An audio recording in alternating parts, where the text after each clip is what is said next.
मतलब ये बता दें कि अलायंस की बातें थी, खबरें थी कि ईद के बाद अलायंस बन जाएगा, मौलाना दीगर सियासी जमातें मिलकर हुकूमत को टफ टाइम देंगे। लेकिन मौलाना जो हैं वो तहफ़्फ़ुज़ात पहले भी थे उनको मिलते हुए भी कि अगर कहीं राब्ता होता है तो पहले उनसे बातचीत की जाए। अब स्वाति साहब को खान साहब ने गो हेड दिया है, जो आपके अलाइज बनने जा रहे थे, अचकज़ी साहब हैं, मौलाना हैं, खाकान अब्बासी साहब हैं, इनको बताया कि आप दोबारा से रब्ता कर रहे हैं इस्टेब्लिशमेंट से? देखें, जो बातचीत है उसके हवाले से मैंने आपको बात की कि खान साहब का मौक़िफ़ क्या है, डील को उन्होंने मुस्तरद किया है। और जहाँ इख्तियार वली साहब फरमा रहे थे कि अगर इनको ऑफ़र हुई होती और अब तक जो है वो ये फ़ौरन मान लेते, ये डील कर लेते, ये एक्सेप्ट कर लेते। एक तरफ ये कहते हैं कि तमाम इख्तियारात जो हैं वो उन्होंने सियासत से दूरी का बात की है इस्टेब्लिशमेंट ने, और दूसरी तरफ ये कहते हैं कि अगर वो ऑफ़र करते तो ये कबूल भी कर लेते।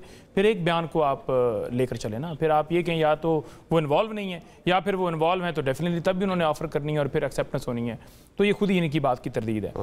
दूसरी बात यह है कि खान साहब का वाज़ेह मौक़िफ़ था कि ईद के बाद तमाम जमातों के साथ मिलकर आपने एहतजाज जो है वो करना है, लाएमल बनाना है। तो वो राय साहब की मुलाकात होगी जो तमाम जमातें इस वक्त मुत्तफ़िक़ हैं या बाकी रह गई हैं, उनके साथ मिलकर ही मौक़िफ़ जो आपके सामने आ जाएगा। और जो तरीक़ाकार है जिनके साथ मिलना था उन्होंने भी ये कहा था ना, आइंदा जो आप लाएबल बनाएंगे तो उनको भी एतमाद में लेंगे। तो जो एस्टैब्लिशमेंट में दोबारा एक राब्ता आज़म स्वाति साहब, जिस तरह मैंने पहले कहा, तो एतमाद में लिया है जो 7 लोग आपके मिलने जा रहे थे? नहीं, देखें, जो तमाम तरह चीज़ें हैं जिनसे हमारी बातचीत अपोजिशन जमातों से होनी थी, उस हवाले से राय साहब ने जाकर पैगाम देना था खान साहब को, लेकिन वो मुलाकात ही नहीं करवाई जा रही। लेकिन खान साहब का मौक़िफ़ ये था कि तमाम जमातों के साथ मिलकर आपने इसके ऊपर लाएमल बनाना है।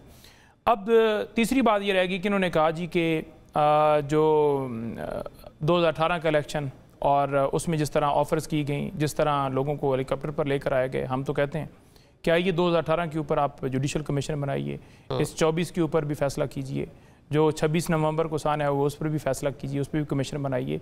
लेकिन क्या एक ऑफ़र कबूल करते हैं?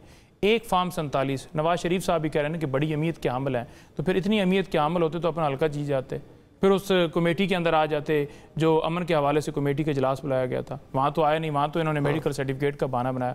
इतने ही अहम होते तो पाकिस्तान के अंदर रहते ना, डील करके स्टाम्प देकर बाहर ना जाते, ना भागते। आप तो बाहर बैठ गए, उधर से बैठ के फिर इदारों के ऊपर हर्जा सराई भी की। उस वक्त तमाम तर चीज़ें ठीक थी, आज आप दूध के धुले हो गए, क्योंकि आप जो मरीम कहती हैं कि हमें वो रास्ता आता है तो वो रास्ता इख्तियार कर लिया आपने। फिर उन्होंने तीसरी बात ये की कि जो पाकिस्तान के अंदर ये हो गया, वो हो गया फलां, ये रजीम चेंज ऑपरेशन जो सारा हुआ है, उसके बाद मुझे दिखा दें कि पाकिस्तान में खुशहाली आई हो। किसान आज कहाँ खड़ा है, मज़दूर आज कहाँ खड़ा है, मईशत आज कहाँ खड़ी है, डॉक्टर्स आज क्या कह रहे हैं, आम आदमी के लिए क्या आपने किया है, आप जो आपकी पॉलिसियाँ हैं। मुझे एक चीज़ दिखा दें कि पाकिस्तान के अंदर इस चीज़ के अंदर, महंगाई के अंदर जो प्राइस थी उसमें कंट्रोल आया। 1 रुपये की इन्वेस्टमेंट बता दें कि पूरी दुनिया से कोई मुल्क पाकिस्तान के अंदर 1 रुपये की इन्वेस्टमेंट कर गया हो। तमाम तर सवालों के जवाब इनके पास नहीं है। उस पर ये कहेंगे कि फलां मुल्क आया था, उसके साथ बात बेहतर हो गई ना। अब इन्होंने कहा कि इशारे तो कुछ बेहतर हुए हैं ना। इन्होंने कहा कि इमरान खान साहब जो हैं वो करप्शन की वजह से हैं।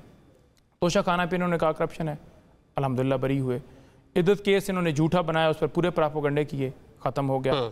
साइफर केस इन्होंने कहा जी कि पहले साइफर आया नहीं, बाद में उसी पे इन्होंने केस बनाया, सज़ा भी दी, और साबित हो गया कि जिस तरह प्रोसिक्यूशन लेकर चली है, साबित हो गया कि कोई चीज़ ना, आपने साइफर उधर वो डॉक्यूमेंट ही नहीं लेकर आया, क्योंकि वहाँ सारी पंजाबी के अंदर लाद हो जानी सी। तो ये तमाम तरह आपने केसेस बनाया। आपने अलकादर में सज़ा दी, अभी तक वो जज साहब केस ही नहीं सुन रहे, क्योंकि 26वीं तरमीम हो चुकी है।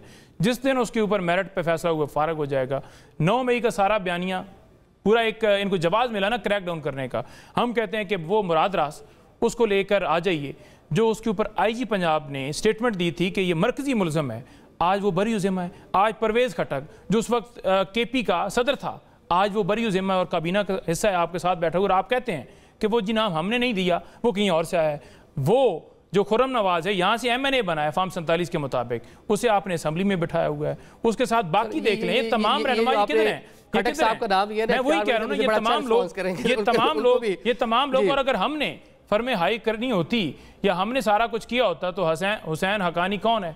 वो मोहसिन नकवी फिर क्या हम लैंड गया सी उतने अमेरिका से? वो किस लिए गया था? इसलिए गया था। और जो मैडम फरमा रही है ना कि अगर इनके पास आवाम होती, इनके पास तादाद होती तो आज माहौल होता। अगर हमारे पास आवाम ना होती ना तो स्नाइपर से ऊपर से गोलियां ना फिर आपको चलानी पड़ती, फिर आपको ऑपरेशन ना करना पड़ता। मोहसिन नकवी उधर खड़े हो गए, ये ना कहता कि मैं छट्टा मारूंगा और 8 मिनट के अंदर यहाँ पर सफाया कर दूंगा। सुन ले जरा सूरत हाल क्या है।